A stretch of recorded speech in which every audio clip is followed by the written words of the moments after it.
Hotelli Helka koki hyvin merkittävän muodonmuutoksen vuonna 2006, kun toteutettiin tämä nykyinen uusi hotellikonsepti, rennon tyylikäs suomalainen hotelli, ja siihen valittiin sitten tämä teema suomalainen muotoilu ja suomalainen luonto.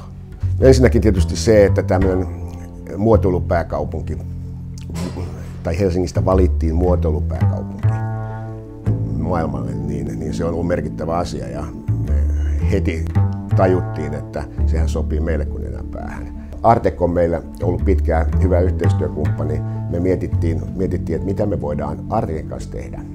Ja löydettiin sitten Ville Savimaa, joka lupautui tekemään Artekin Alvar Aallon jakkaraan aivan tuoreen Helka-kuosin. Joskus silloin alkuaikoina, kun mä rupesin tekemään koneella, mä tykkäsin piirtää hahmoja ja tykkään edelleen. Sitten kun lähti miettimään sitä, että mitä siihen, se on kuitenkin arvostettu, tai siis uskomaton brändi ja vielä Aaltoja, Alvar Aalto, ja sitten